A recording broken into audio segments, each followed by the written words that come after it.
Prezadas senhoras, prezados senhores, meus queridos irmãos da causa espírita, estamos rogando ao nosso Mestre para que ele prossiga guardar-nos sob a sua paz. Culminamos o mês de abril, de tão grata alegria para nós. Ainda no último 18, a família espírita esteve reunida ao redor da magna obra da doutrina espírita, que era o Livro dos Espíritos. Vinha de completar 136 anos de existência. O que significa dizer que também a doutrina espiritista conta 136 anos, já que com o Livro dos Espíritos teve nascedouro. E ao pensarmos neste mês de abril que se finda, naturalmente a nossa mentalização deseja envolver essa obra notável, que por mais que algumas vozes temem a dizer que ela se acha ultrapassada, démodé, encontramos-la sempre atual, e mais que isto, ela sempre antecipando as descobertas da ciência e da filosofia humanas.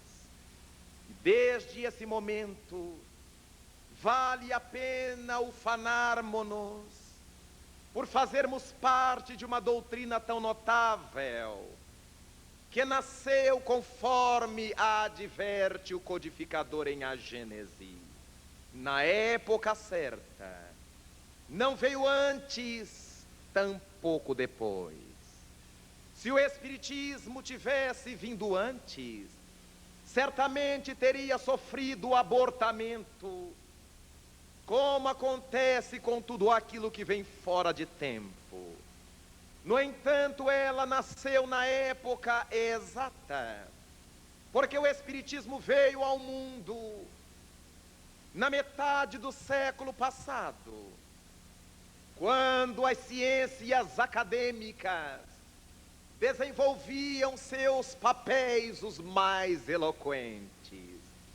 Foi no século XIX que a notável física saía do berço da filosofia natural para ganhar expressão, para estabelecer suas bases inequívocas. Foi no século XIX ainda que a química nasceu saída da cuna da alquimia. Foi nesse século passado que a astronomia nascia do ventre da astrologia empírica. Foi nesse século XIX que a economia balançou as reflexões humanas, com Max Weber, com Engels, com Carlos Marx e tantos outros vates da sociologia, da economia, trabalhando para que o homem pudesse enxergar mais amplamente. Foi nesse caldo de cultura das transformações que a doutrina espírita nasceu. E naturalmente Allan Kardec irá dizer que ela necessitava de apoio para confirmar as suas teses, e estabelece que o mundo necessitava de uma religião que fosse científica, mas ao mesmo tempo precisava de uma ciência que fosse religiosa. Uma religião sem apoio científico padece o risco de tornar-se fanática, porque não estabelece base sobre nenhuma reflexão lógica. Mas também a ciência sem o apoio da religião corre o risco de tornar-se materialista, porque vai atribuir todas as razões a matéria, esquecida naturalmente de que, desde os anos 50, quando o notável Albert Einstein afirmou a inexistência da matéria, com essa caracterização absolutista, mas que tudo no universo é energético, quando a doutrina quântica vem estabelecer os mesmos parâmetros, naturalmente, afirmar-se materialista jamais deixará de ser uma estultícia, uma demonstração de ignorância do progresso científico.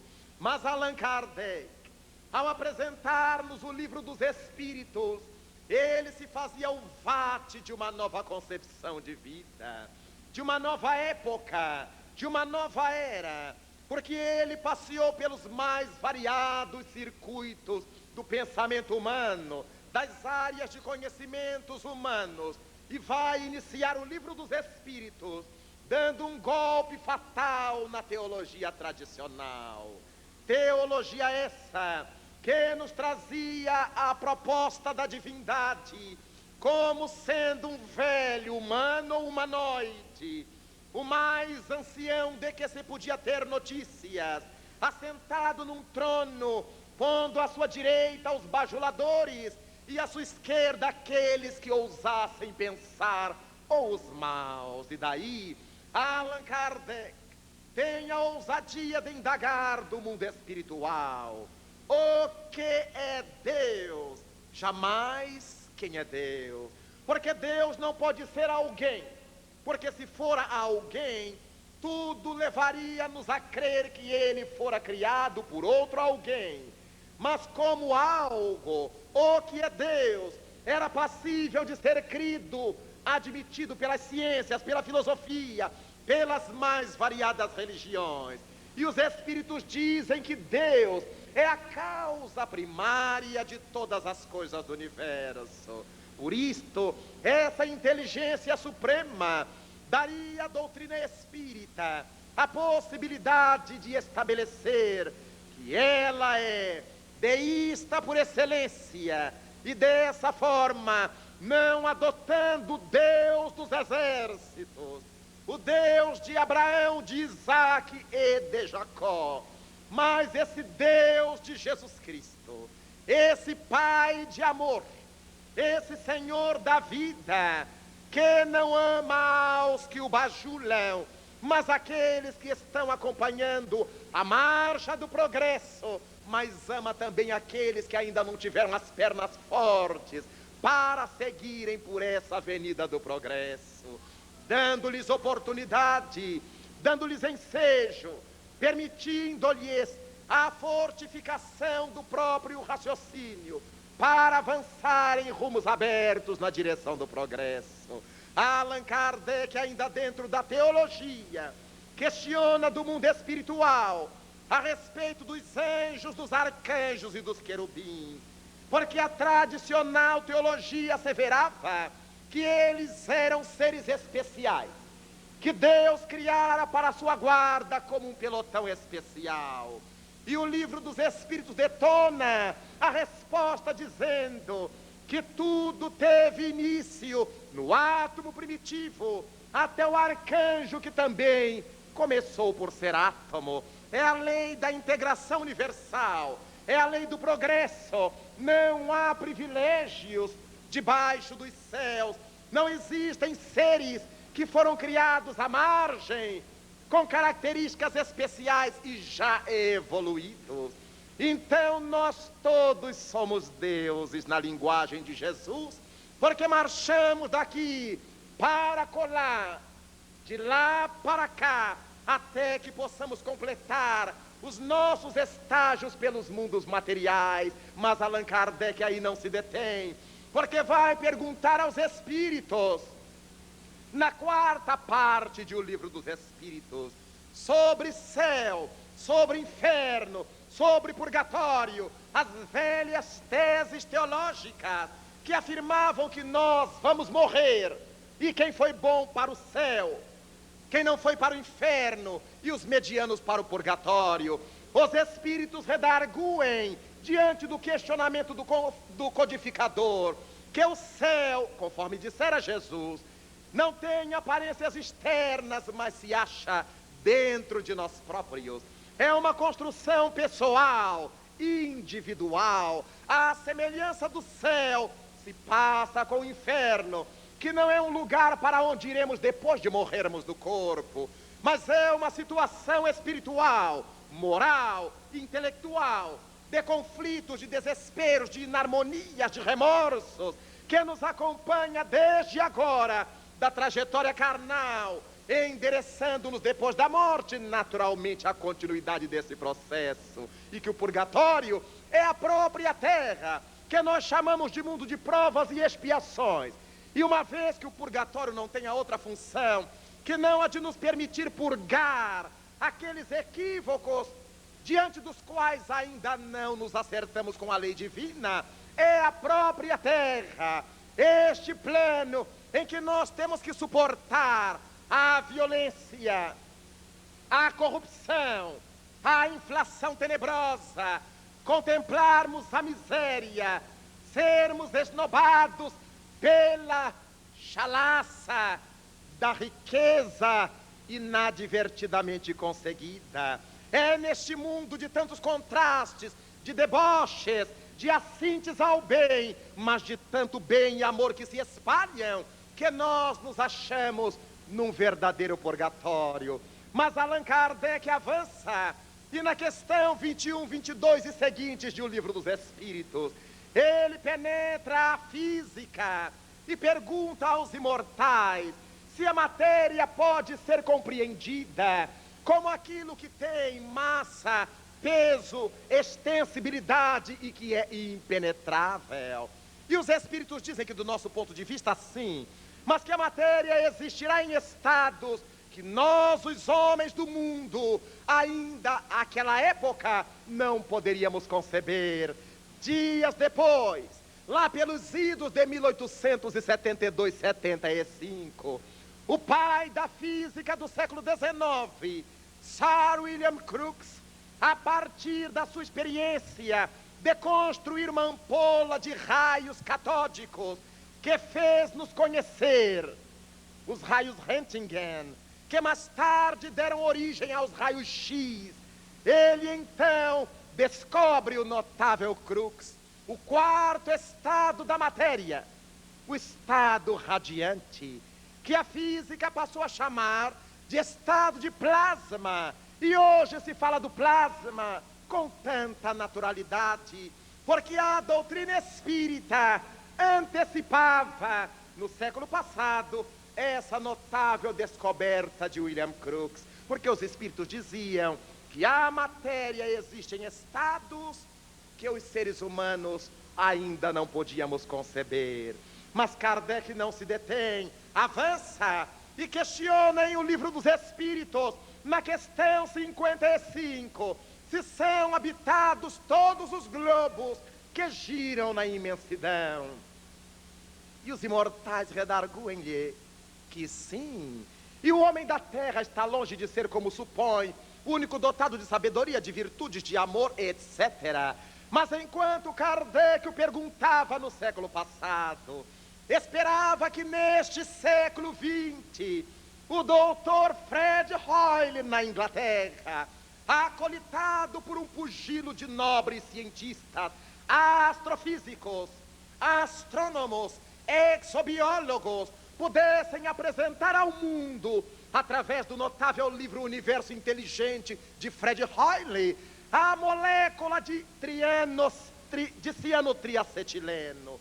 E esse cianotriacetileno é a molécula orgânica encontrada pelos cientistas além do nosso sistema solar, para além da nossa esfera do Sol e dos planetas que ao seu redor circulam.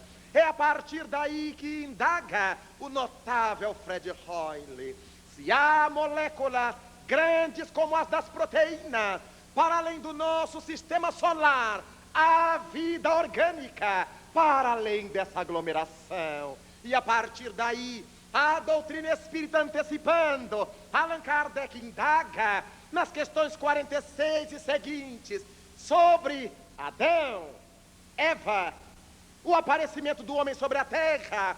E naturalmente os espíritos dizem que o Adão, de que a Bíblia fala, verdadeiramente não existiu, como o primeiro homem, e a Eva como a primeira mulher. Mas sendo Adão um termo que quer dizer homem, e Eva o termo que quer dizer mulher, Adão e Eva são a significação dos primeiros lotes ou grupos humanos que chegaram na terra. Bem o podemos conceber desde a velha Bíblia, nada obstante os bíblicos ainda não o tenham notado, porque no capítulo 1 do livro de Gênesis vamos encontrar o Senhor criando naturalmente a natureza terrestre, que ali é posta como a natureza universal. E natural que depois de que ele sobrenadava as trevas sobre a face do abismo, que criou a luz, que separou as coisas que ficariam nas águas e que ficariam no continente, ele então resolveu criar o homem no sexto dia. Criou Adão, tomando um punhado de argila, forjando um boneco e soprando-o nas narinas, ipsis verbis. Mas quando deu-se conta, ele já devia estar cansado, deu-se conta somente depois de que ao homem faltava uma companhia. E a Bíblia mostra duas formas diferentes da criação divina, porque ele não teve sequer a boa vontade de fazer uma boneca de barro e soprar-lhe nas narinas, e já começa aí o machismo hebraico, porque ele escangalhou o homem, arrancou-lhe uma costela para fazer a Eva. Até aí admitamos, mas estavam vivendo no mundo inteiro duas pessoas, Adão e Eva, toda a terra para eles. E nasceu-lhes o primeiro filho, Caim. Nasceu-lhes o segundo filho, Abel. E porque naturalmente o Senhor não devia ter experiência na criação de filhos, não devia jamais ter tido família, ele não soube tratar psicologicamente ao temperamento de Caim, tampouco de Abel. Tudo que o filho mais velho de Adão e Eva lhe oferecia, ele rechaçava. Os frutos de Caim não prestavam, as ovelhas de Caim não eram as mais bonitas, e bajulava Abel, porque tudo que Abel apresentava era o melhor do mundo, como muitos pais fazem hoje. Você tem que estudar porque sua irmã estuda, você tem que ser bom porque seu irmão é, e um que se vê vitimado pela presença do outro, começa a matar o outro, não com uma arma, mas emocionalmente. Assim aconteceu com Caim e Abel, porque tudo oferecido pelo primogênito do primeiro casal não prestava, só o que Abel oferecia era bom. Caim resolveu liquidar o irmão e matou-o. A Bíblia não diz como, mas matou-o.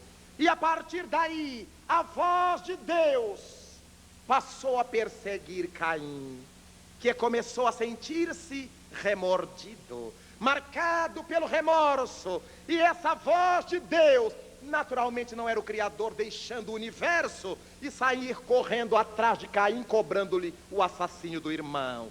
Mas essa presença de Deus que perguntava-lhe, era aquilo que Kardec indagaria na questão 621 do Livro dos Espíritos, onde está escrita a lei de Deus na consciência. E naturalmente era a consciência a culpar o jovem Caim, que começou a fugir,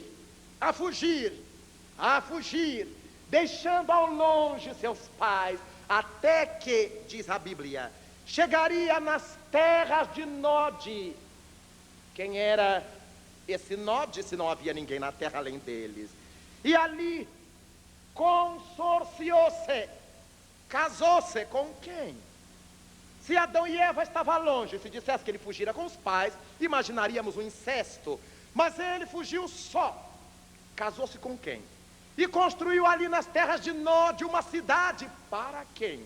Naturalmente, que na própria Bíblia, nos seus textos e contextos, entendemos que Adão e Eva não poderão ser um homem e uma mulher, mas os grupos humanos que chegaram à Terra e que se espalharam pelas diversas partes. Em O Livro dos Espíritos, dizem os Espíritos no item 53, Allan Kardec: o homem apareceu em vários lugares e em várias épocas. Daí temos as bases das explicações para as diferenças raciais.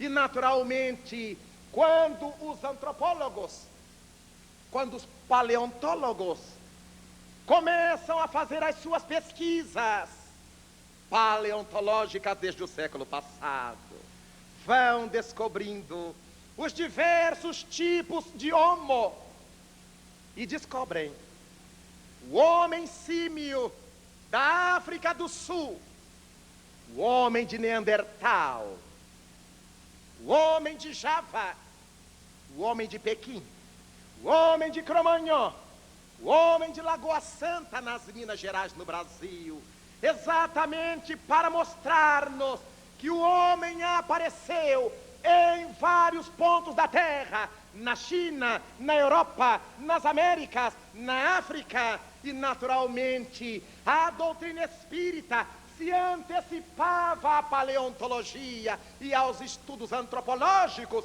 que o tempo viria consagrar. É a doutrina cantando a sua atualidade, a sua modernidade e a sua contemporaneidade. Mas Allan Kardec não se detém aí. Avança o codificador. E naturalmente, porque avança, vai perguntar ao mundo invisível, vai indagar dos imortais a respeito de várias outras coisas que seriam de importância e de interesse para a humanidade. Ele, por exemplo, nesta época em que nós estamos discutindo em nosso país se legalizamos ou não o aborto, e uns são contra, outros são favoráveis, o nosso Congresso fica no meio termo entre os pró e os contra, e nós, a família cristã, estamos sem saber praticamente para que rumo seguir.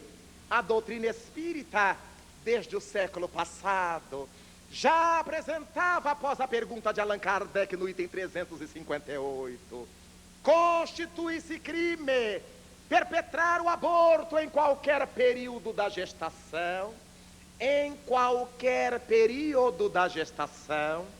E os espíritos dizem que sim, que naturalmente se torna um crime, porque se impede a uma criatura, a um espírito, de tomar o corpo e seguir a destinação do seu progresso.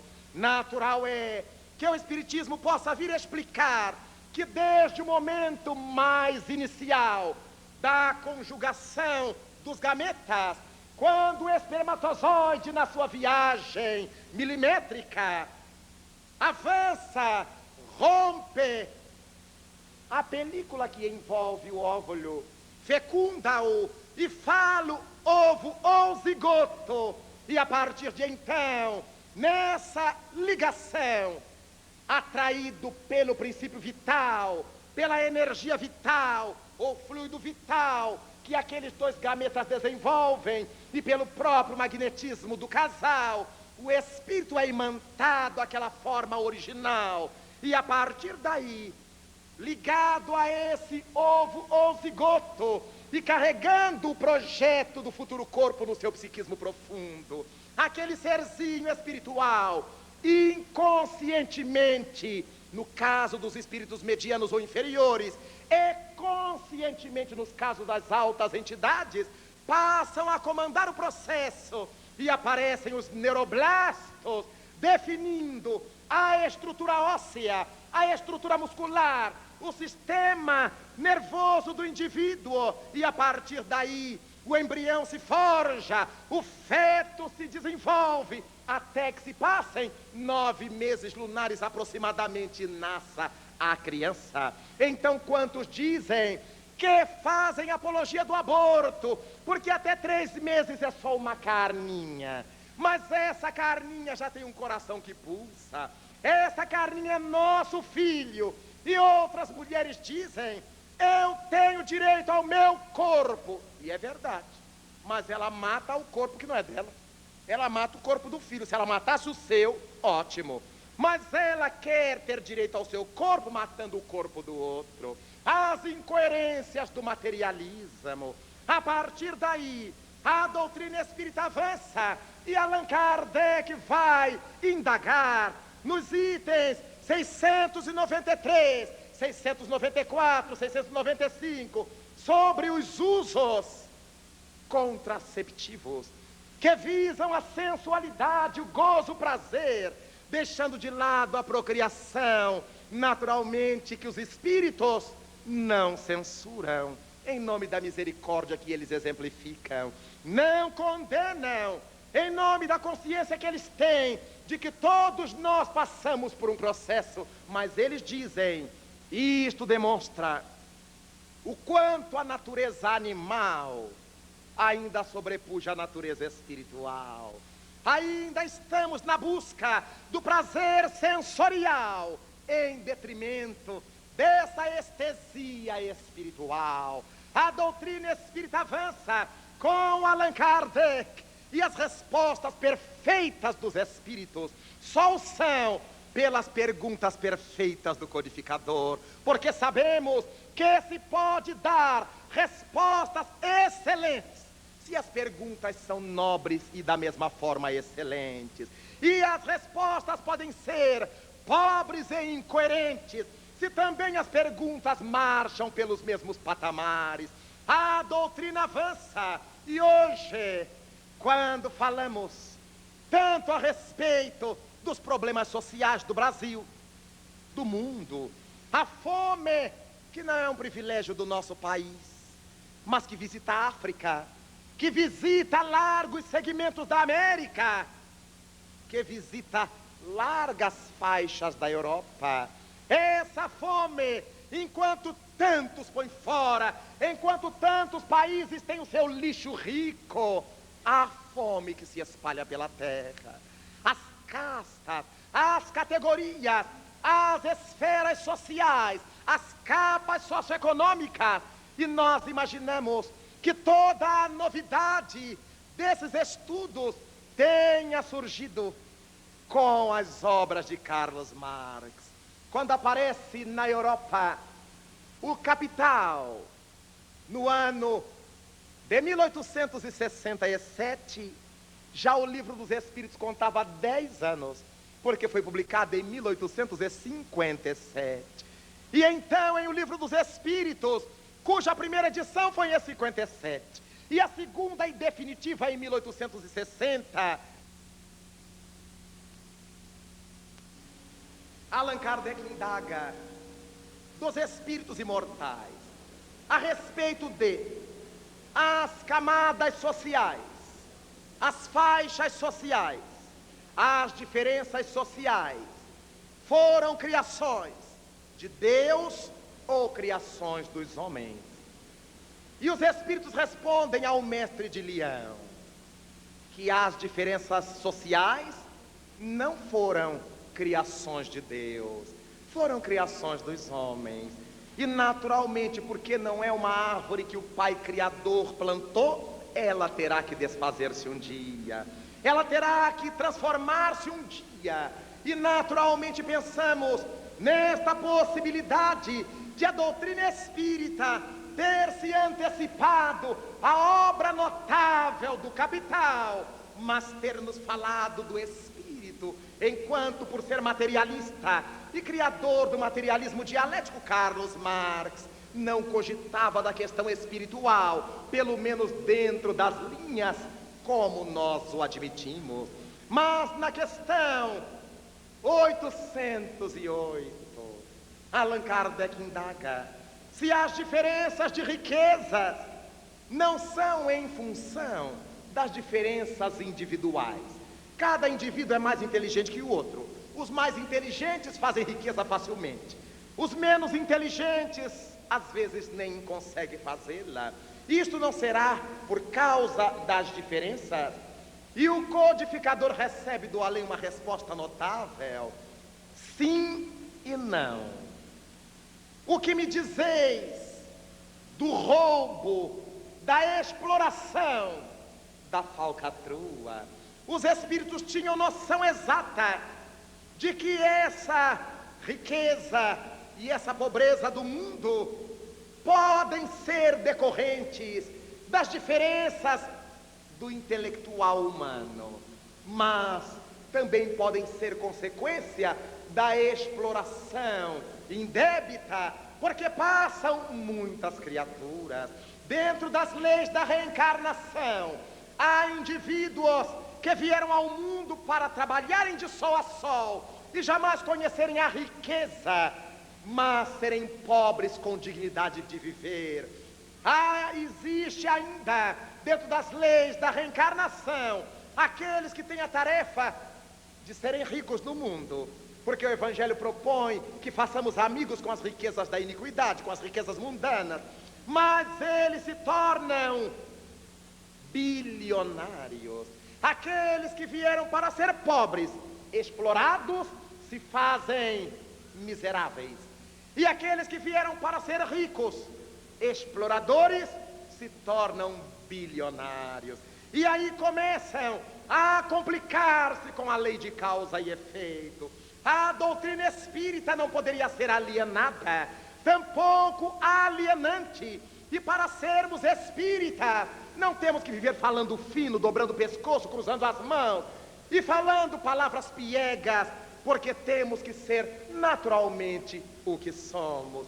O que tem que mudar-se não é a nossa exterioridade hipocritamente, é o nosso íntimo, é a nossa vida interna. E Allan Kardec, nesta época de tantos regimes, dietas, alguns fazem a dieta da lua, a dieta da água, a dieta disso, uns querem emagrecer, outros querem engordar, uns não comem carne porque são espíritas, outros comem carne exatamente porque são espíritas, uns não comem porque são médiuns, outros comem porque médiuns são. Allan Kardec faz a dúvida ao perguntarem o Livro dos Espíritos, na pergunta 725, 723, sobre a alimentação à base de carne.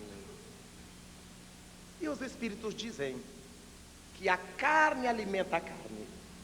O ser humano deverá nutrir-se como exige a sua constituição. E naturalmente percebemos que não existe nenhuma relação entre comer carne e ser espírita, entre comer carne e ser bom médium, porque há pessoas que não comem carne, mas têm uma língua miserável, é uma chibata na boca. Há outros que não comem carne, mas são de uma maledicência a toda prova. O mundo interno está apodrecido, e o departamento de publicidade, o setor de marketing é excelente. A pessoa está sempre harmoniosa por fora, mas carrega víboras por dentro. E já nos lembra Jesus: não é o que entra pela boca que contamina o homem, é o que sai da boca da alma que contamina o ser humano. Allan Kardec, ao expressá-lo, fez recordar-me de que quando eu era mais jovem do que sou hoje, começando na doutrina espírita lá pelos 16 anos, naturalmente, como todas as pessoas da minha época, comia carne, e um senhor que frequentava a nossa casa espírita, onde eu estava começando, há muitas dezenas de anos, descobrindo-nos na tarefa da mediunidade, veio ao nosso encontro e me perguntou: Raul, você quer ser bom médium? Eu digo: estou fazendo esforço, estou estudando, estou procurando me transformar, porque eu gostaria de ser um bom veículo para os irmãos do além. Então, deixe de comer carne. Eu digo: nenhuma? Nenhuma. Nem carne vermelha, nem carne branca, nem carne de peixe, nenhuma. Eu digo: o que eu vou comer? Erva. Eu digo: sim, mas erva também não tem vida? Sim, mas é outra coisa. Desconversou. E eu, porque queria ser bom médium e não tinha experiência de vida, e naquela época eu imaginava que no movimento espírita tempo fosse posto. Alguém com 40 anos de espiritismo já estivesse no reino dos céus. Só depois que fui entender que no espiritismo não vale o tempo, valem as obras. E por isso Jesus Cristo enunciou a parábola dos trabalhadores da última hora.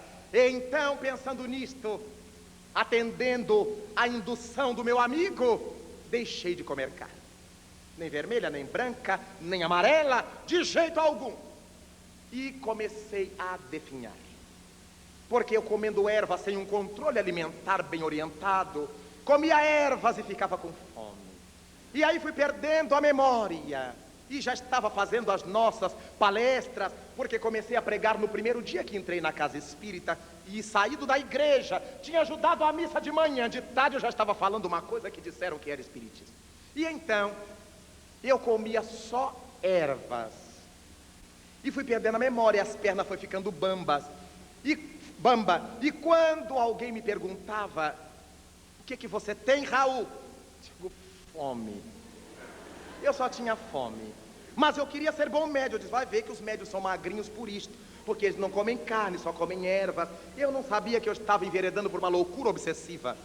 Até que a orientadora da nossa mocidade, um belo dia, me vendo assim, naquele estado, porque depauperei muito, tenho uma ossatura larga, emagrecendo demais, fiquei do jeito que o demônio gosta. E ela me disse: vá à minha casa, porque nós precisamos conversar. E fui à sua casa. Coincidentemente, eu procurei chegar à hora do almoço.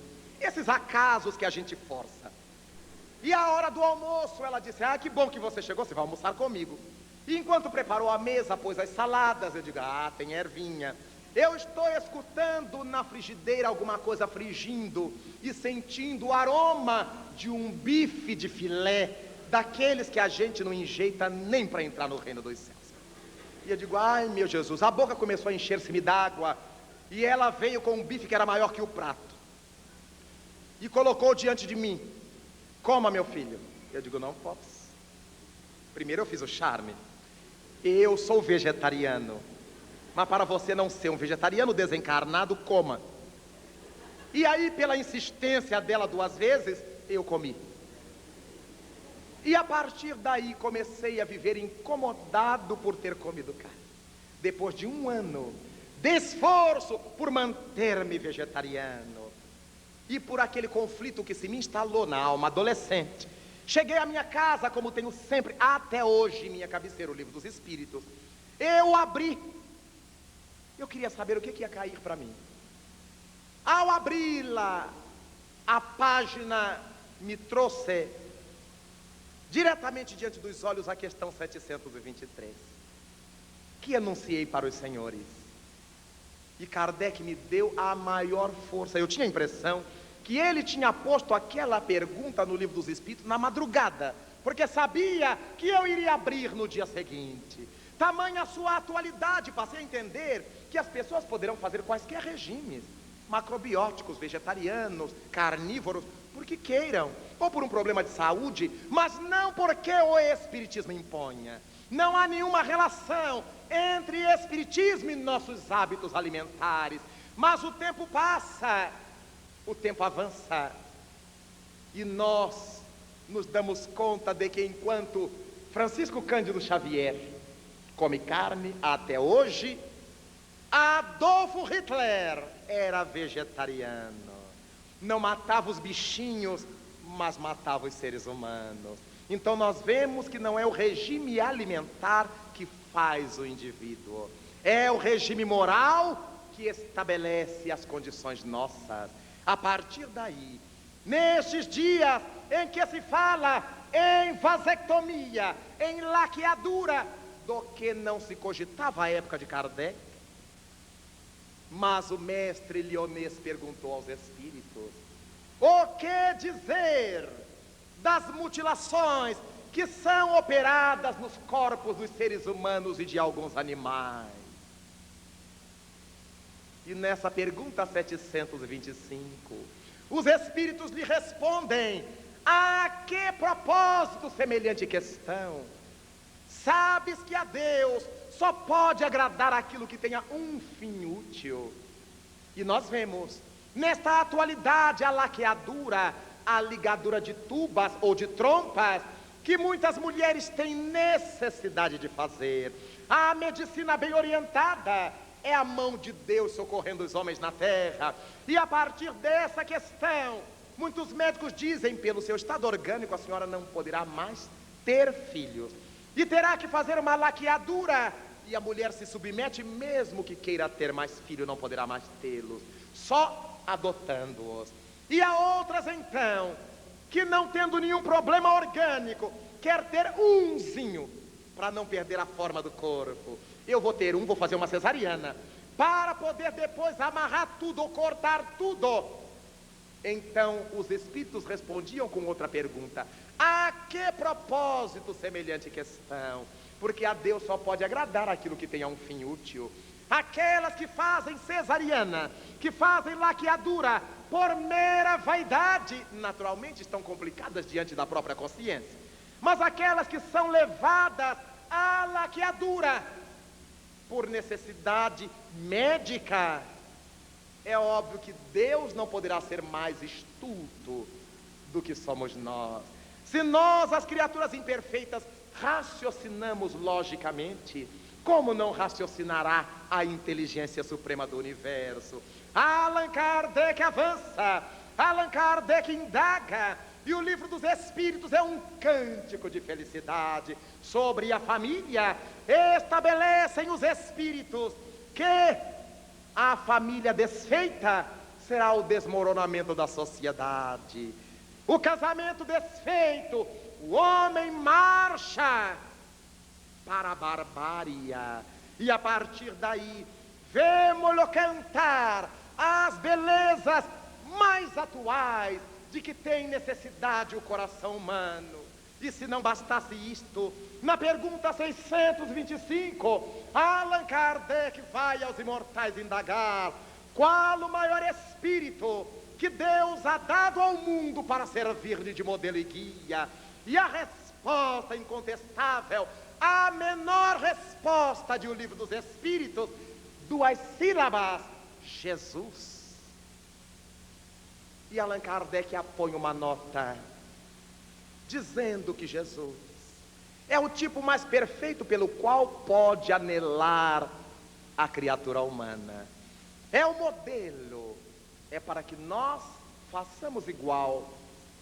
É o guia, para que nós nos submetamos à sua diretriz.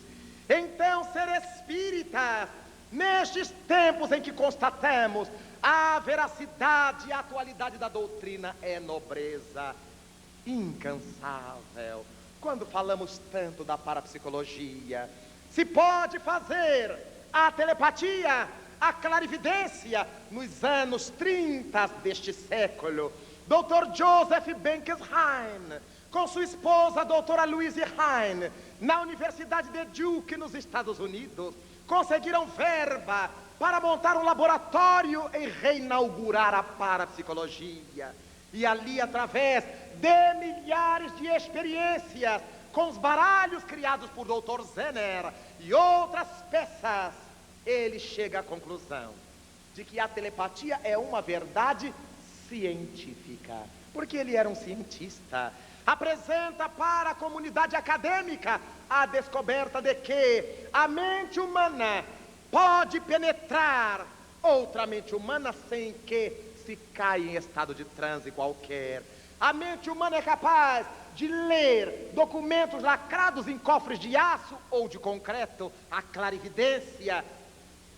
Mas, desde o século passado, na pergunta 420, Allan Kardec já houvera perguntado se é possível as pessoas entrarem em contato mental sem que estejam em qualquer tipo de transe, e os espíritos a ele responder que sim, porque a alma não está no corpo como se estivesse involucrada numa caixa, ela irradia, ainda que isso seja feito com maior dificuldade, é possível.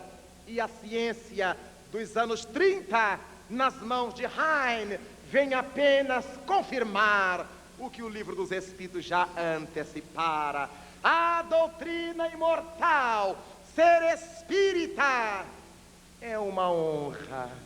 Há tanta gente que recebe passes no centro espírita, recebe espíritos no centro espírita, fazem pregação de espiritismo, mas na hora de dizerem o que são, se é no senso, põe que são católicos.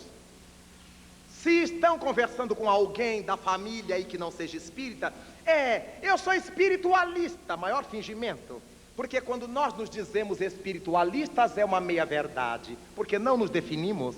Afinal de contas, espiritualista será todo aquele indivíduo ou toda aquela doutrina que admita algo além da matéria, que admita um ser espiritual. E quando eu me digo espiritualista, ninguém ficou sabendo se eu sou espírita, se eu sou católico, se eu sou protestante ou reformado, se eu sou um bandista, se eu sou quimbandista, se eu sou candomblesista, se eu sou taoísta, budista. Todas essas doutrinas são espiritualistas. Então nós nos ocultamos bem por trás de um termo que quer dizer muita coisa e ao mesmo tempo não quer dizer nada. Então quando alguém nos indague qual é a sua crença, eu sou espírita, digamos com todas as letras e muito claramente. Alguns eu sou espírita. Eu sou espírita. E um amigo me disse: ah, Raul, na minha família eu não posso dizer uma coisa dessa, porque eu tenho uma tia que é freira. Eu digo: quem foi que lhe disse que ela é freira? Ela. E você não a respeita? Claro. Então diga para ela que você é espírita, porque se ela é freira, noiva de Cristo, tem o dever de entendê-lo, tem o dever de compreendê-lo. Então não tenha medo. Se nós aceitamos as pessoas como elas são, por que temer que elas não nos aceitem como somos? Uma amiga de infância, sempre católica, muito querida, que mora no Rio de Janeiro, a quem fui visitar oportunamente. Depois de conversa vai, conversa vem, ela não perde o ensejo de me dar uma espetadinha. E fraternalmente eu dou-lhe outra, para ficar tudo igual. Então, ela me perguntou: como é que você consegue ser espírita, Raul Teixeira? Você sempre foi um rapaz tão inteligente para acariciar meu ego. Você sempre foi tão inteligente, e para não perder o seu dito, lhe respondi: é por isto que eu sou espírita. Porque a gente, sendo inteligente, não pode desperdiçar a energia da inteligência. E ela então, como não podia me dobrar, encheu a boca e me disse: eu sou católica, e me cuspiu. Eu digo: eu sou espírita, e cuspi também. Fraternalmente dei-lhe um passe energético, tudo na base da fraternidade. Uma companheira muito querida que há mais de 25 anos vem tentando minar o meu espiritismo. Um outro companheiro do exército me perguntou: qual é a sua crença? Eu digo: sou espírita. Pregador espírita, médium espírita, tudo que tiver no espiritismo eu sou. Administrador de centro espírita, sou isso tudo. E ele, de família protestantíssima, a tal ponto que seu nome é Saulo, antes da transformação. Saulo, mas muito querido, muito amigo.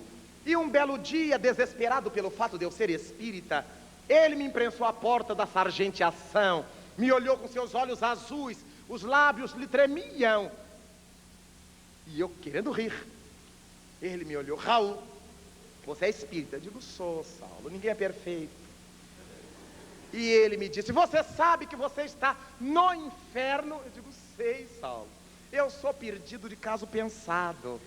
Não houve mais argumento, até hoje somos amigos, sem que ele mais me importunasse.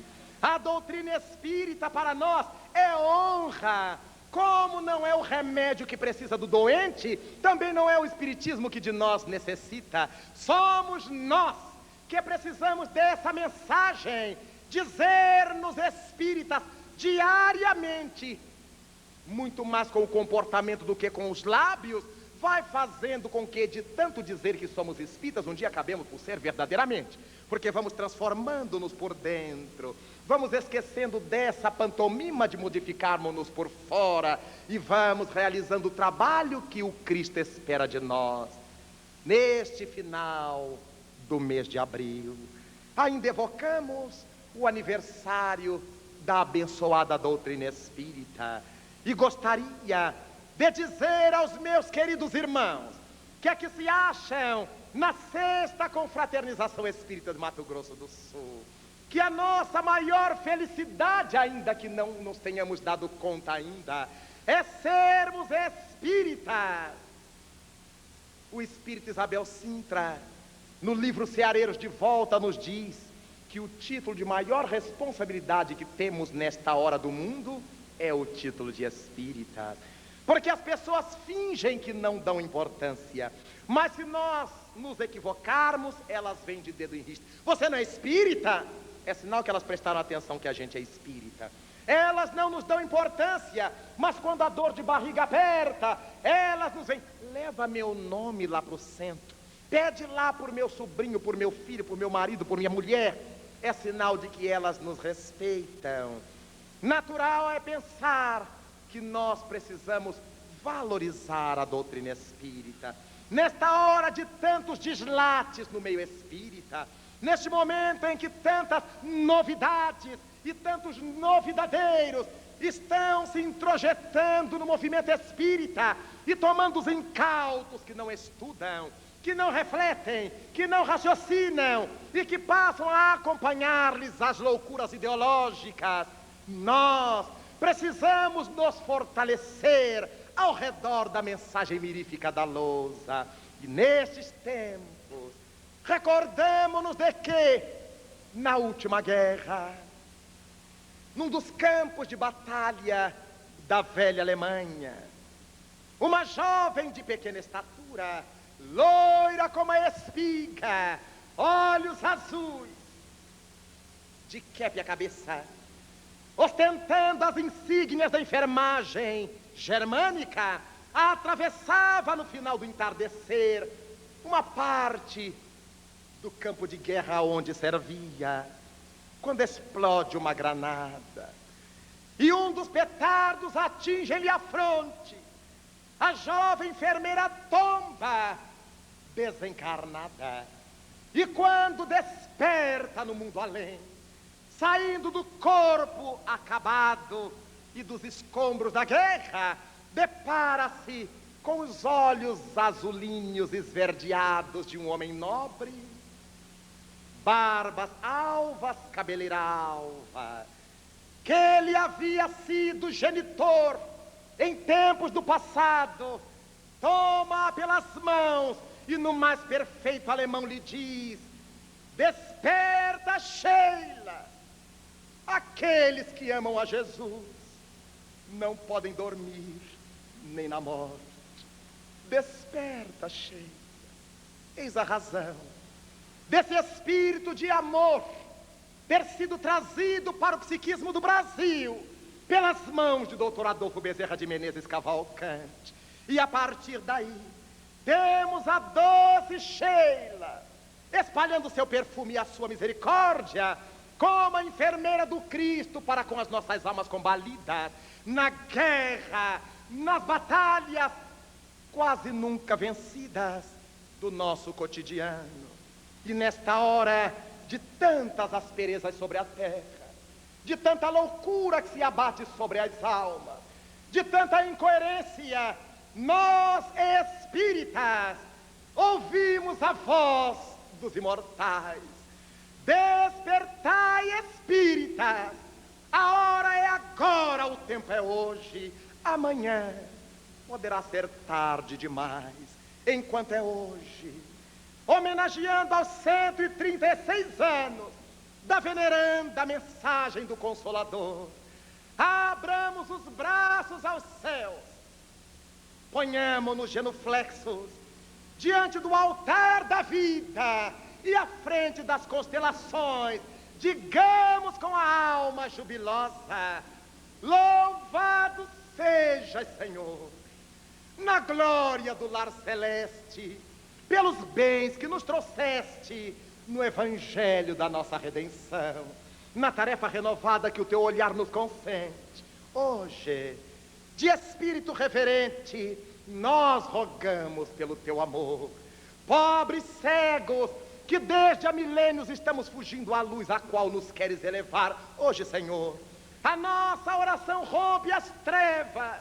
Escuta-nos, Jesus, e se possível vem retificar o nosso passo, a fim de que trilhemos a estrada corrigida, vem sustentar-nos a vida, na fonte inesgotável do eterno bem. Dá-nos, Senhor, a tua bênção, bênção que nos conforta, bênção que nos levanta, para que essa tua doutrina santa, esse espiritismo imortal, imbatível, vibre pura, viva dentro de nós.